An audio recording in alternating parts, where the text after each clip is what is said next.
So I guess moving forward, what do you think is next for you now that you've got this book out there? Because you seem to get your hands in all of the China pies. Yes. That's a good analogy. I certainly didn't set out to do that, but it has ended up that way. In terms of what's next, it's very funny. At several of the launches for the book, people have said to me, "So, what's your next book?" And I sort of said, "Well, I've just got this one out. I'll maybe take a step back for a bit before I think of doing any other book." But in terms of what's next more generally, the work of Hong Kong Watch continues. Actually, we're just about to mark our fifth anniversary, and I think our work is needed now more than ever, particularly with some of the upcoming trials in Hong Kong, the trial of Jimmy Lai, the trial of the 47 former legislators and activists. So a lot of work to be done there. I'll continue to be involved in all the other issues, and I think I don't have specific plans for this, but now that the COVID restrictions in Taiwan have lifted, I would be really keen to go back to Taiwan at some point and sort of strengthen my involvement in supporting Taiwan, because I think that's obviously the next. Now that they've dismantled Hong Kong, it's clear that their sights are set on Taiwan. No one knows what the time frame for that will be, but I think we all should be strengthening our solidarity with Taiwan. Guess we'll have to see who wins the Taiwanese presidential elections in 2024. It's going to be a big thing. I was wondering, actually, because you had mentioned this briefly in the book, what you think of how Western countries and other liberal democracies around the world, how they've shifted on China, and if you could tell us a little bit about what led to that and where you see that going. Yes, I think although there's still a lot more I would like to see Western countries do, definitely the rhetoric and the mood has shifted very significantly. Back in 2016, when the Conservative Party Human Rights Commission did its first inquiry, we were really regarded as a sort of fringe, marginal nuisance. There were only two Conservative MPs who would put their names to our report, although others privately said they agreed with us. And now, what I say, I think is pretty mainstream, and in the British Parliament and in other countries, there are many more voices. So that's very welcome. And the shift from the British government, we're seeing it to some extent in Canada, in Australia, of course. And of course, in the US, it's probably the one issue that brings Democrats and Republicans together, at a time when politics is so polarized and divided. There does appear to be a real bipartisan consensus there, at least in diagnosing the problem. There may be differences over policy. I think the situation has really moved, but we need to. We can't rest on our laurels. We need to be alert to any backsliding in this, and we need to be pushing our governments to really follow through on the rhetoric with concrete policies, which I set out in the final chapter of the book.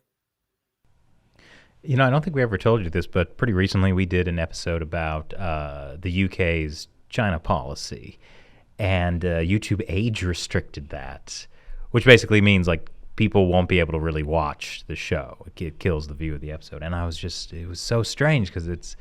Oh, I know why they age restricted that one. Well, we can guess because they don't actually tell us. They don't tell us, but my guess for that one is that we showed a still image, because this is actually before the Conservative leadership election, so we were talking about Liz Truss and Rishi Sunak and their differing views on China and where that could go.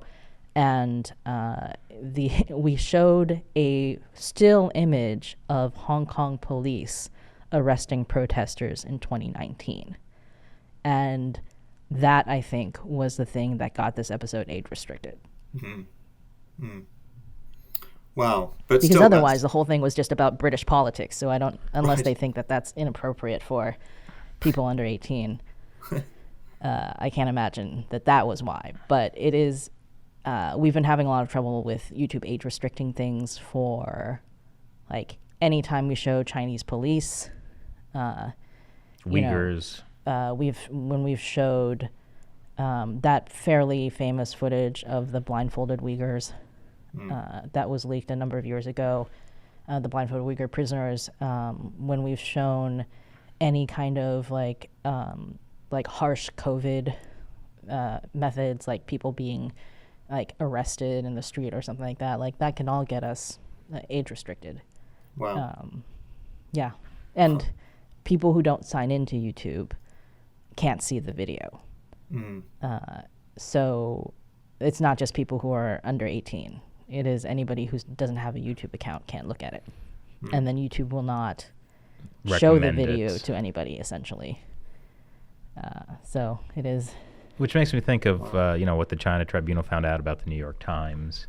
Like, we have so many problems with media and big tech just not wanting to help spread the word about what's happening in China, which is why it's so nice that there is a book that sort of is a good summary of all of these issues in one place. Oh, yes, if people read. If people read.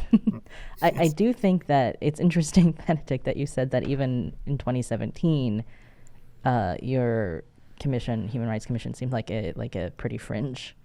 Yeah. Yeah, absolutely.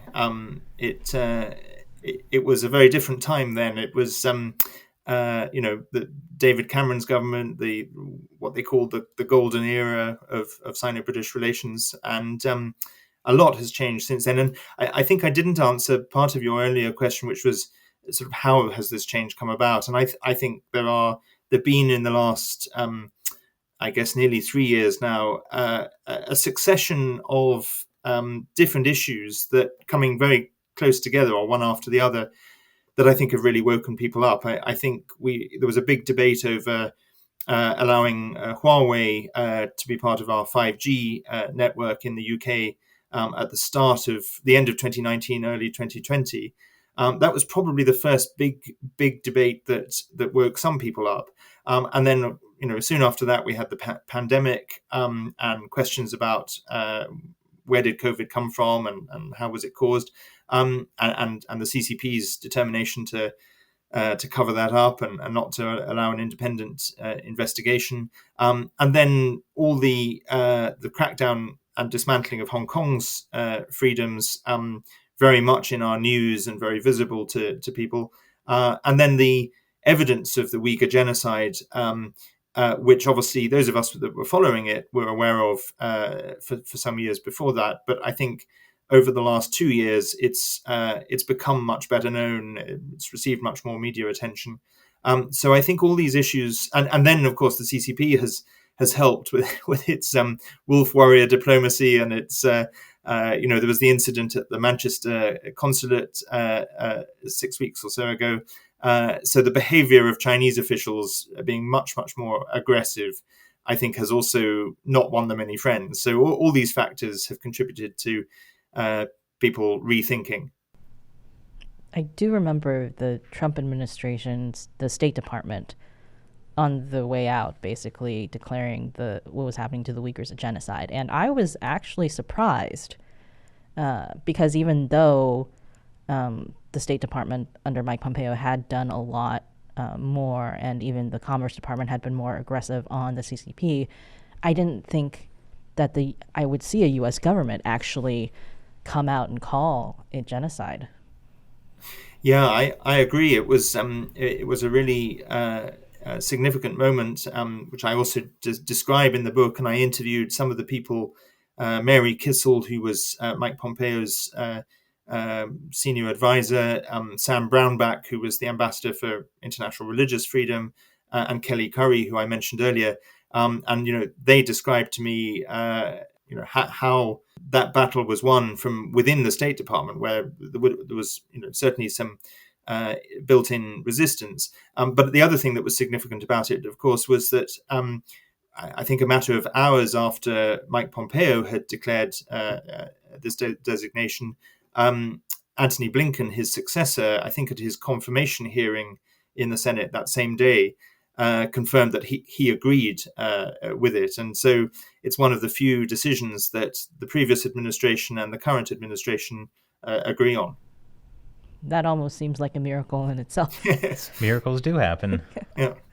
Yeah. Well, definitely we're seeing, I think we're seeing more and more people getting very clear on China, except for all the people who are being bought off. Well, there was a headline from, was it the Wall Street Journal this week or something, where they were talking about how it was something like, damn the torpedoes, Wall Street executives want to go full speed ahead on China. So people are already talking about, oh, well, I mean, they're lifting the pandemic restrictions, now's the time to invest again. So I think it's I don't think the battle is won, really. No. The sides are just, the lines are being drawn. Absolutely. No, I think you're absolutely right. And we see that here in the UK as well. As I mentioned earlier, I'm concerned about where Rishi Sunak is going to go on this.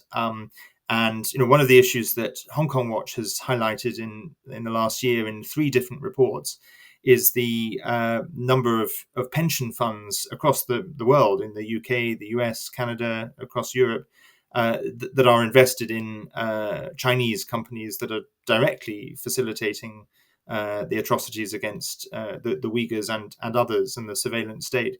So yeah, there's still a lot of work to be done. Well, that means more books for you to write and more interviews for us to do. Yes. I think Benedict has the harder of the two things. He has to write an entire book. We just talked to him for an hour. This is why they let us into Hong Kong. This is why we don't matter. Because we're not writing books. We're not writing books. I'll write a book. How hard can it be? How hard was is it? it? How hard was it, Benedict? Well, it was hard just in terms of the amount of time it required. Definitely, I mean, it was most weekends and lots of late nights, and I wanted to do it even though I was familiar with the subject matter. I wanted to really bring not just my own voice, but other voices to it, which is why I did over 80 interviews. The job was made a bit easier. I mean, if I'd had to do the 80 interviews and transcribe them or go through my notes from them, most of them I recorded. If I'd had to do that myself, that would have been very hard. I was fortunate to have 3 students who helped me with transcribing the interviews, so that made it a bit easier. But yeah, it was a lot of work, but I'm really glad I've done it, and it was, I think, very worthwhile. Definitely. Well, Benedict, it's always a pleasure to have you on. I know we'll probably have you on again at some point. Yeah, and we really enjoyed the book. Thank you. Thank you very much. It's always great to have Benedict on the show. I think I'll write a book. Yeah? You're going to give up all your evenings and weekends? Well, I just won't interview anyone else or get anyone else's thoughts. I'll just... How hard no can that fact be? checking. No citing anything. Just like write from the id. That's right. There's a whole spiritual dimension to reality. You can't be focused on like this materialistic fact checking everything. Some things are metaphor. And so this is going to be like Portrait of the Artist as a Young Man, the China Uncensored version. I have no idea what that is, but yes. Stream of consciousness writing. Sure, all about China. You'd buy that, right? I think it'll make a splash. I think it would be good enough that it would get us banned from going to Hong Kong.